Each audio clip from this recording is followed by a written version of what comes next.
সদস্য জনাব মোহাম্মদ শাহরিয়ার আলম রাজশাহী 6কে তার জরুরি জনগুরুত্ব সম্পন্ন বিষয়ে মনোযোগ আকর্ষণের নোটিশ পড়ার জন্য আহ্বান জানাচ্ছি। ধন্যবাদ মাননীয় স্পিকার। মাননীয় স্পিকার, আমার নোটিশটি পাঠ করার আগে আমি মহান ভাষা আন্দোলনে যারা শরিক হয়েছিলেন এবং যারা শহীদ হয়েছিলেন আমি তাদেরকে শ্রদ্ধাভরে স্মরণ করছি এবং তাদের আত্মার মাগফিরাত কামনা করছি।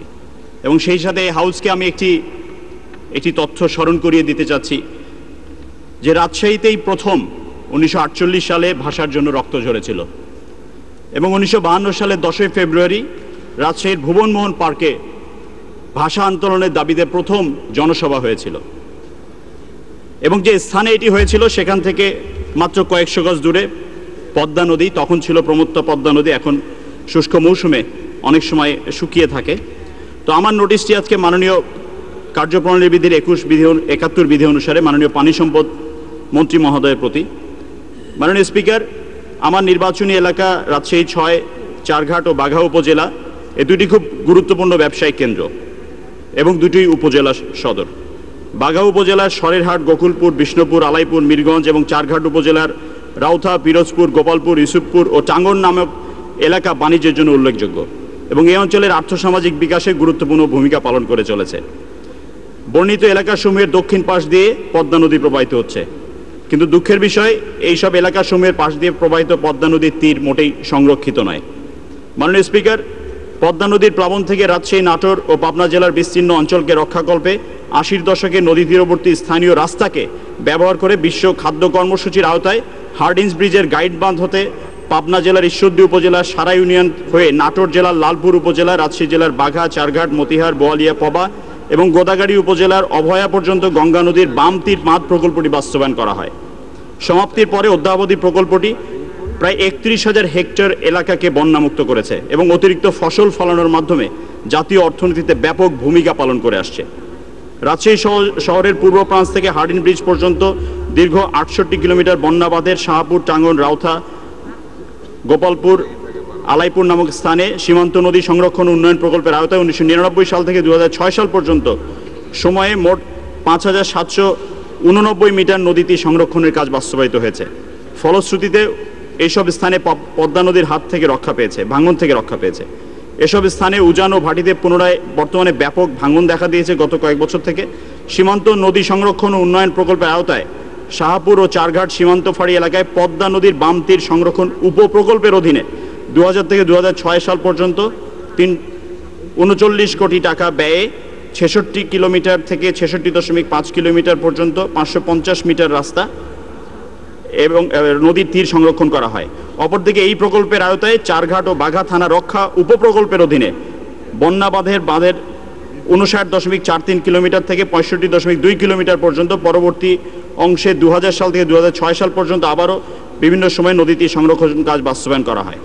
এসব বর্ণনায় দেখা যায়, এখানে আমি বিস্তারিত পড়ছি না মাননীয় স্পিকার, কিন্তু প্রায় সর্বমোট 8,510 মিটার রাস্তা, প্রায় বাঁধ, নদী তীর 8.5 কিলোমিটার লম্বা নদী তীর এখন অরক্ষিত পড়ে আছে এবং 2007, 8, 9, 10 গত 4 বছরের বর্ষার সময় শাহপুর বিওপির ভাটিতে 800 মিটার অংশে ব্যাপক ভাঙন হওয়ার ফলে প্রচুর বাড়িঘর, শিক্ষা প্রতিষ্ঠান, কৃষি জমি এবং বাংলাদেশের অতি মূল্যবান ভূখণ্ড নদীগর্ভে বিলীন হয়ে গেছে। মাননীয় স্পিকার, এসব উপরোক্ত অবস্থার পরিপ্রেক্ষিতে বর্তমান শুষ্ক মৌসুমে বাঘা উপজেলার সরেরহাট, গোকুলপুর, বিষ্ণুপুর, আলাইপুর, মিরগঞ্জ, চারঘাট উপজেলার রাউথা, পিরোজপুর, গোপালপুর, ইউসুফপুর ও টাঙ্গন এলাকায় স্থানে পদ্মা নদীর বাম তীর প্রকল্পের 8,510 মিটার অংশে স্থায়ী তীর প্রতিরক্ষা কাজ করা না গেলে শাহপুর ও চারঘাট সীমান্ত ফাঁড়ি এলাকায় পদ্মা নদীর বাম তীর সংরক্ষণ উপপ্রকল্পের বাস্তবায়িত রিভেটমেন্ট কাজ সহ এর বিভিন্ন অংশ, যার মধ্যে রয়েছে সর্দার ক্যাডেট কলেজ, বাংলাদেশের একমাত্র পূর্ণাঙ্গ police training academy, Mirganj BOP, Yusufpur BOP, Shahpur BOP, Alaipur BOP সহ বানেশ্বর ঈশ্বরদী তথা রাজশাহী ঈশ্বরদীর একমাত্র যে রাস্তাটি হাইওয়ে, এইসব এলাকার পাশে উপস্থিত বিভিন্ন স্কুল, কলেজ, মসজিদ, মাদ্রাসা, ঘরবাড়ি হুমকির সম্মুখীন হবে। ভাঙনের এই ধারা অব্যাহত থাকলে অচিরেই প্রকল্প এলাকায় পানি প্রবেশ করে চারঘাট, বাঘা থানার বহু এলাকা সহ রাজশাহী এলাকার শ্যামপুর, হরিয়ান সুগার মিল, রাজশাহী পাটকল, ফল গবেষণা ইনস্টিটিউট, ধান গবেষণা ইনস্টিটিউট, সায়েন্স ল্যাবরেটরি এবং রাজশাহী বিশ্ববিদ্যালয় প্লাবিত হবার আশঙ্কা থাকবে। এই অবস্থায় এই উল্লেখিত 8,510 মিটার স্থায়ী প্রতিরক্ষামূলক কাজ বাস্তবায়ন করলে আপাতত রাজশাহী 3টি উপজেলা চারঘাট, বাঘা এবং পবা উপজেলার আর কোনো ঝুঁকিপূর্ণ স্থান থাকবে না। মাননীয় স্পিকার, গত 2 বছরে সংসদ সদস্য নির্বাচিত হওয়ার পরে আমি একাধিকবার মাননীয় মন্ত্রী মহোদয়কে ডিও লেটার দিয়েছি, মাননীয় পরিকল্পনা মন্ত্রী মহোদয়কে জানিয়েছি, তাকে ডিও লেটার দিয়েছি এবং আমাকে বিভিন্ন সময়ে জানানো হয়েছিল যে প্রকল্পটি বাস্তবায়নের জন্য ডিপিপিতে অন্তর্ভুক্ত করে এই কাজটি করা হবে বা তার একটি প্রক্রিয়া নেওয়া হবে। মাননীয় স্পিকার, আমি সংসদে বিভিন্ন সময় প্রশ্নোত্তর পর্ব এবং 71 বিধিতে এই বিষয়ে আমার রেকর্ড মতে প্রায় 9 বার এই প্রসঙ্গে আমি কথা বলেছি। মাননীয় স্পিকার, আমি আর দীর্ঘায়িত না করে আমি মাননীয় মন্ত্রী মহোদয়ের উদ্দেশ্যে দৃষ্টি আকর্ষণ করে আমার এই নোটিশটি সংসদে উত্থাপন করছি। ধন্যবাদ। ধন্যবাদ মাননীয় সদস্য।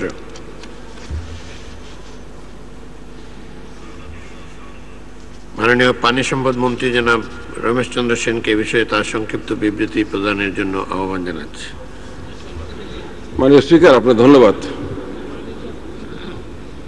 মাননীয় সংসদ সদস্য জনাব মোহাম্মদ শাহের আলম 57 রাজশাহী 6 তার নোটিশের উত্তরে বলতে চাই, রাজশাহী শহরের পূর্ব প্রান্ত হতে ভাটিতে হার্ডিন ব্রিজ পর্যন্ত দীর্ঘ 68 কিলোমিটার বন্যা নিয়ন্ত্রণ বাঁধের সংলগ্ন পদ্মা নদীর বাম তীরে শাহপুর, টাঙ্গন, চারঘাট, রাউথা, আলাইপুর নামক স্থানে 1999 হতে 2006 সময়ে 5.789 কিলোমিটার 5.789 কিলোমিটার নদী তীর প্রতিরক্ষামূলক কাজ, শাহপুর ও চারঘাট সীমান্ত ফাঁড়ি এলাকায় পরবর্তীতে 550 কিলোমিটার নদী তীর প্রতিরক্ষামূলক কাজ, চারঘাট ও বাঘাট থানা রক্ষার জন্য 5.770 কিলোমিটার দৈর্ঘ্য নদী তীর প্রতিরক্ষামূলক কাজ বাস্তবায়ন করা হয়েছে। ফলে উক্ত স্থানসমূহ নদী ভাঙনের কবল হতে রক্ষা পেয়েছে। তবে উক্ত স্থানসমূহের উজান ও ভাটিতে পুনরায় ভাঙন শুরু হয়েছে, বিষয়টি সরকারের গোচরের ভিতর রয়েছে। রাজশাহী জেলার চারঘাট ও বাঘা উপজেলায় গঙ্গা নদীর বাম তীরে বাংলাদেশ ভূখণ্ডের অগ্রাধিকারমূলক স্থানসমূহ নদী ভাঙন হতে রক্ষা শীর্ষক প্রকল্পের ডিপিপি প্রণয়নের লক্ষ্যে গঠিত কারিগরি কমিটির প্রতিবেদন বাংলাদেশ পানি উন্নয়ন বোর্ডে অনুমোদনের জন্য প্রক্রিয়াধীন রয়েছে। অনুমোদনের পর উক্ত কারিগরি প্রতিবেদনের সুপারিশের ভিত্তিতে ডিপিপি প্রণয়ন ও অনুমোদন পূর্ব প্রকল্প বাস্তবায়ন কাজ শুরু করা হবে। এছাড়া সীমান্ত নদী সংরক্ষণ ও উন্নয়ন প্রকল্প 2 পর্যায়ে 39টি প্রকল্প শীর্ষক প্রকল্পের ডিপিপিতে নিম্নোক্ত 2টি প্রকল্প অন্তর্ভুক্ত রয়েছে। সেই 2টি প্রকল্প এক হলো protection work adjacent to Alaipur BOP, Mirganj BOP, Pirojpur and Chandansar উপজেলা, Charghat and Bagha district Rajshahi, opposite side of Devipur, Murshidabad, India, and protection work along left bank of Podma River at Shahpur BOP to Shampur, Upazila, Charghat and Paba, District Rajshahi. উল্লেখ্য, সীমান্ত নদী সংরক্ষণ ও উন্নয়ন প্রকল্পটি অনুমোদনের জন্য প্রক্রিয়াধীন আছে এবং 2010-11 অর্থ বছরের ডিপিতে সবুজ পাতাভুক্ত প্রকল্প হিসেবে অন্তর্ভুক্ত রয়েছে।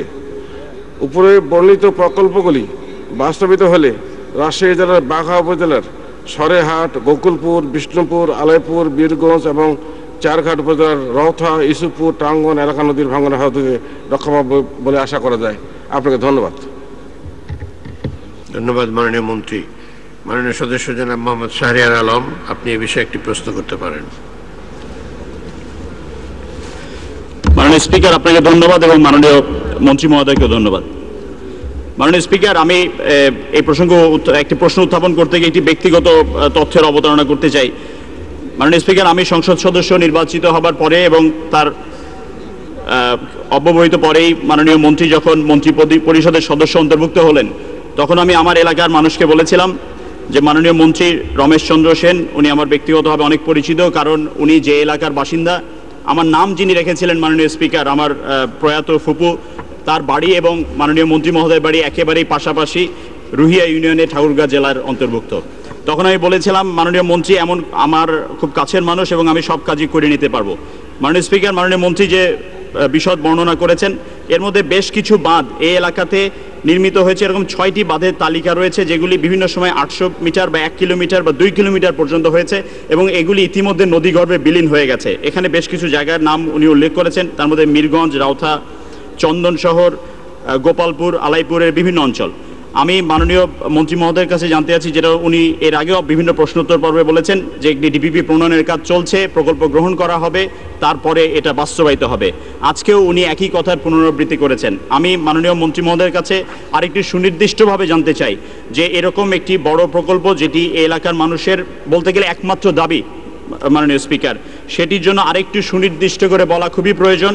কারণ এই এলাকায় যারা এই বাঁধের কারণে ক্ষতিগ্রস্ত রয়েছে, আমরা এরকমও দেখেছি মাননীয় স্পিকার, ওখানে আমি গত সপ্তাহে আমার এলাকায় গিয়েছিলাম, সেখানে 110 বছরের পুরনো একটি প্রাইমারি স্কুল, সেটি গত কয়েক বছরে 4 বার স্থানান্তরিত হয়েছে, গত প্রায় 30-40 বছরে। এরকমভাবে কোনো বাড়িঘরকে বা স্কুলকে যেন আর স্থানান্তরিত না হতে হয়। মাননীয় মন্ত্রী, কবে নাগাদ এই প্রকল্পটি ডিপিপি করা হবে এবং কবে নাগাদ পরিকল্পনা মন্ত্রণালয়ে এটি পাঠানো হবে এখানে অনুমোদনের জন্য, এবং কবে নাগাদ এই প্রকল্প বাস্তবায়িত হবে, এ ব্যাপারে যদি একটু আলোকপাত করেন মাননীয় স্পিকার। আপনাকে ধন্যবাদ।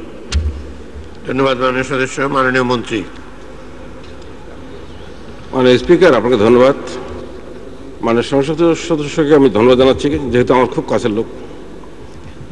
আমরা গত 2 বছরে যতদূর পেরেছি আমাদের কাজ কিন্তু পড়ে নেই। বিশেষ করে আইলা এবং হাওড়, এই অঞ্চল দুইটার কাজগুলি আমাদের ত্বরান্বিত করতে হয়েছে। তারপরেও যে সমস্ত খুব বেশি প্রয়োজন, যেমন এই প্রজেক্টটা অসম্ভব প্রয়োজন, আমরা সবুজ পাতা রেখেছি। আশা করছি অতি শীঘ্র, সময় দেওয়া যাবে না যেহেতু একজনকে পাশ করতে হবে, অতি শীঘ্র আমরা এই প্রজেক্টটা পাশ করব। তবে সীমান্ত নদী সংরক্ষণ উন্নয়ন প্রকল্পের অধীনে আমি এই নদীটাকে এবারে ধরেছি, কিছু টাকা দিয়েছি, হয়তো অতি সত্বর টেন্ডার হবে। সীমান্ত নদী সংরক্ষণ কাজ আমাদের হাতে নিতে হয়েছে, এবং সেই কাজটা করতে পারলে আমরা নিজেরাই ধন্য হব। তা আমরা খুব শীঘ্রই সীমান্ত নদীর কাজগুলো শুরু করব, এবং এই ডিপিপিটা আমি যেন খুব তাড়াতাড়ি করতে পারি সেদিকে লক্ষ্য রেখে কাজ করে চলেছি।